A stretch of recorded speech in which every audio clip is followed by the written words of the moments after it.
बिस्मिल्लाहिर्रहमानिर्रहीम। अस्सलाम वालेकुम जी। मेरा नाम मोहम्मद ज़शान बशीर है। मैं आपको अपने डिजिटल मीडिया प्लेटफॉर्म पर खुशामदीद कहता हूँ। नाज़रीन इकराम, आज का जो बड़ा मेन हाईलाइटेड इवेंट था वो तो था चीफ जस्टिस याहिया आफरीदी से अपोजिशन अरकान की मुलाकात। पाकिस्तान तहरीक इंसाफ के लोगों ने मुलाकात की चीफ जस्टिस याहिया आफरीदी से उनकी रिहाइशगाह पर। इसमें उमर अयूब थे, शिबली फराज थे, सलमान अकरम राजा थे, बैरिस्टर गौहर थे, लतीफ़ खोसा थे। ये तमाम लोग शामिल थे उस वफ्त में जो कि मुलाकात करने के लिए गए थे और ख़ासे गिले शिकवे उन्होंने किए, अपने दिल के फफोले उन्होंने जो है वो वहाँ पर खोल कर दिखाए। और जो तमाम तर मामलात दरपेश थे पाकिस्तान तहरीक इंसाफ को, वो तमाम जस्टिस याहिया आफरीदी के सामने रखे। अब उसके बाद सवाल ये किया जा रहा है कि क्या फौरी तौर पर पाकिस्तान तहरीक इंसाफ को कोई रिलीफ मिल पाएगा? क्या चीफ जस्टिस याहिया आफरीदी कोई किरदार अदा कर पाएंगे पाकिस्तान तहरीक इंसाफ को रिलीफ देने के हवाले से? इस बारे में बहुत सी खबरें आ रही हैं, वो आपके सामने रखूंगा। कुछ डिटेल्स हैं वो शेयर करनी है। इसके बाद एक दूसरी अहम प्रेस कॉन्फ्रेंस हुई और वो की शाहिद खाकान अब्बासी ने। वो मुलाकात करने के लिए गए थे महमूद खान अचकज़ई से। आप देखें कि ये अपोजिशन का ग्रैंड अलायंस अब एक वाज़ेह शक्ल में सामने आ रहा है और बाकायदा तौर पर आगे बढ़ रहा है। इसका लाहे अमल भी सामने आ रहा है और बाकायदा तौर पर अब all parties conference excluding government parties, यानी कि जो हुकूमत में जमातें हैं उन्हें निकाल के अपोजिशन की जमातों की ऑल पार्टीज कॉन्फ्रेंस बुलाने की तारीख अनाउंस कर दी गई है। क्या तारीख अनाउंस हुई है और शाहिद खाकान अब्बासी महमूद खान अचकज़ई की मुलाकात के बाद अब क्या सूरत हाल बनने के लिए जा रही है, वो भी आपके सामने रखता हूँ। इस हवाले से डिटेल से बात करते हैं। गुफ्तगू का आगाज करें जी। गुजारिश है कि चैनल को सब्सक्राइब कर लीजिए अगर अभी तक आपने सब्सक्राइब नहीं किया है। अच्छा, इन बड़ी खबरों पर आने से पहले मैं एक और चीज़ डिस्कस करना चाह रहा हूँ, वो ये कि गुज़िश्ता रोज़ अली अमीन गंडापुर की जानिब से जो पेशावर का अरबाब नियाज क्रिकेट स्टेडियम है ना, उसको इमरान खान के नाम से मंसूब करने का ऐलान किया गया। ये फैसला किया गया कि उसको इमरान खान के नाम से मंसूब किया जाएगा। इनिशियली तो इस फैसले को बहुत ज़्यादा सराहा गया, बहुत ज़्यादा तारीफ़ें की गई, लेकिन उसके बाद मैं देख रहा था कि सोशल मीडिया पर बहुत ज़्यादा बैशिंग की जा रही है और अभी तक ये चीज़ चल रही है। बहुत ज़्यादा बैशिंग की जा रही है, इस पर तनकीद का निशाना बनाया जा रहा है और कहा यह जा रहा है कि ये तो इमरान खान की आइडियोलॉजी के खिलाफ है, उनके नज़रिए के खिलाफ है। यानी कि इमरान खान अगर जेल में ना होते, वो बाहर होते, तो शायद इस तरह का डिसीजन तहरीक इंसाफ की जानिब से या इमरान खान की जानिब से कभी ना होता, क्योंकि वो किसी भी किस्म की तशहीर नहीं चाहते। वो तो मुस्लिम लीग नून है ना कि मियां नवाज शरीफ की तशहीर हो रही है, अगर रमज़ान पैकेज है तो उस पर नवाज शरीफ की तस्वीर लगा दी गई, अगर कोई कार्ड हिम्मत कार्ड या कोई और किसान कार्ड दिया जा रहा है तो उस पर मरीम नवाज के नवाज शरीफ की तस्वीर लगा दी गई। तो वो तशहीर तो इस तरह से करते हैं। इमरान खान ने तो आज तक कभी तशहीर नहीं की अपनी। आप सेहत कार्ड देख लें, वो भी पाकिस्तान तहरीक इंसाफ के झंडे के रंग का था, उस पर इमरान खान की तस्वीर नहीं थी। तो शायद ये फैसला ना होता अगर इमरान खान जेल में ना होते तो ये आइडियोलॉजी के खिलाफ है। इस तरह की बातें जो है वो की जा रही हैं, लेकिन मेरे ख्याल से इस वक्त जो है ना वो सिचुएशन डिफरेंट है। इमरान खान जेल में हैं और डेफिनेटली उन्हें खराज अकीदत पेश करने के लिए और उन्हें जो है वो उस जद्दोजहद में शामिल रखने के लिए, लोगों के लिए, अवाम के लिए, उनका मोराल बुलंद रखने के लिए ये इकदाम किया जा रहा है। तो बहरहाल इस पर आप अपनी राय दे सकते हैं कमेंट्स में और आप बता सकते हैं कि क्या ये पाकिस्तान तहरीक इंसाफ का फैसला दुरुस्त है या नहीं है। बहरहाल जी, आगे बढ़ते हैं, बात कर लेते हैं अहम प्रेस कॉन्फ्रेंस की जो कि अपोजिशन की जानिब से की गई। पाकिस्तान तहरीक इंसाफ के लोगों की जानिब से उमर अयूब, बैरिस्टर गौहर और दीगर लोग मौजूद थे और उन्होंने बताया जो चीफ जस्टिस याहिया आफरीदी से उनकी मुलाकात हुई है।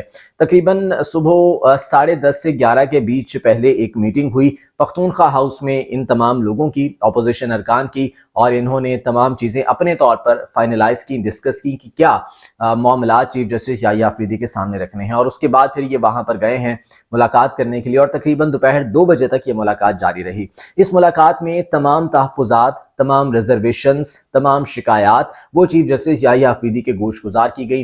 पाकिस्तान तहरीक इंसाफ को जो मुश्किलात दरपेश हैं वो बताई गई और उन्हें बताया गया कि किस तरह से इमरान खान से मुलाकातों पर पाबंदी आयद की गई है जो कि जेल मैनुअल के अगेंस्ट है। जेल मैनुअल की धज्जियां उड़ाई जा रही हैं, जो कैदियों के हुकूक है उसकी खिलाफ वर्जी की जा रही है। इसके अलावा पाकिस्तान तहरीक इंसाफ के लोगों पर नाजायज पर्चे काटे जा रहे हैं, FIRs दर्ज की जा रही हैं। ये तमाम चीज़ें चीफ जस्टिस याहिया आफरीदी के सामने रखी गई और उन्होंने भी इस चीज़ को एक्सेप्ट किया। उन्होंने कहा कि जी हाँ, ये मामलात हैं इस किस्म के जो है। अच्छा, अब उस मुलाकात के बाद वो प्रेस कॉन्फ्रेंस तो हो गई और जो अपोजिशन अरकान थे उन्होंने बताया कि उन्होंने تمام تر چیزیں جو تھی وہ کس طرح سے یحییٰ آفریدی صاحب کے سامنے رکھی ہیں، لیکن اب سوال یہ کیا جا رہا تھا کہ کیا فوری طور پر پاکستان تحریک انصاف کو کوئی ریلیف مل سکتا ہے یا نہیں مل سکتا؟ اس بارے میں کوئی جواب ابھی نہیں دے رہا تھا تحریک انصاف کی جانب سے بھی۔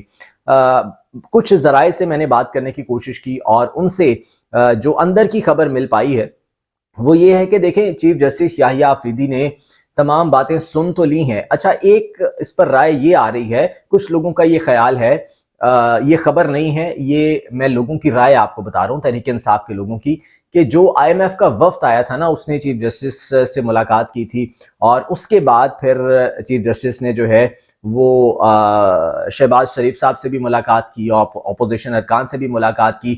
اب حکومتی ارکان کے ساتھ ملاقات کرنا ایک الگ بات ہے، وہ ایک معمول کا ایک سمجھ لیں کہ روٹین ہے، یہ ملاقات شاید ہوتی رہتی ہے، لیکن اپوزیشن ارکان کے ساتھ اس طرح سے ملاقات کرنا مجھے نہیں یاد پڑتا کہ کبھی اس طرح سے ہوا ہو، تو یہ ایک بہرحال ایک غیر روایتی چیز تھی۔ تو خیال یہ ہے پاکستان تحریک انصاف کے کچھ لوگوں کا، انٹرنلی جو رائے پائی جاتی ہے کہ شاید اس IMF وفد کے پریشر کی وجہ سے یہ ملاقات کروائی گئی ہے، یہ ملاقات ہوئی ہے چیف جسٹس کے ساتھ۔ بہرحال سوال اب یہ ہو رہا ہے کہ کیا فوری طور پر تحریک انصاف کو کوئی ریلیف مل پائے گا؟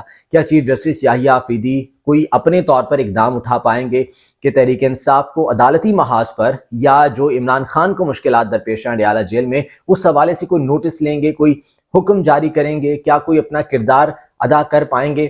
تو اس کا سیدھا سادہ سا جواب ہے نہیں۔ دیکھیں، چیف جسٹس یحییٰ آفریدی کے اپنے ہاتھ میں بھی شاید کچھ نہیں ہے، یہ معاملات تو کہیں اور سے کنٹرول ہو رہے ہیں۔ تو چیف جسٹس یحییٰ آفریدی نے وہ باتیں سن تو لی ہیں، لیکن وہ اس میں کچھ کر نہیں سکتے، اور ان کی باڈی لینگویج بھی ایسی نہیں تھی جو وہاں پر ملاقات کے لیے گئے تھے۔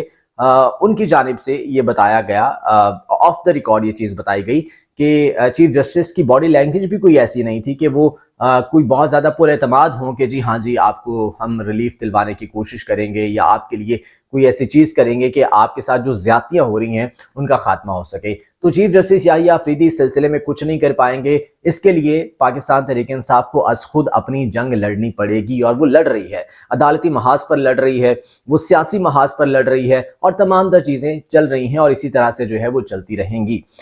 تو اس ملاقات میں جناب تحریک انصاف نے اپنی تمام تر شکایات سامنے رکھ تو دی ہیں، لیکن بات وہی ہے گفتن نشستن برخاستن کہ وہ تمام باتیں ہو گئیں، اب اس پر عمل درآمد یا اس پر جو ہے وہ کوئی ایکشن شاید نہیں ہو پائے گا، اور اسی طرح سے چیزیں جو ہے وہ روٹین کے مطابق چلتی رہیں گی۔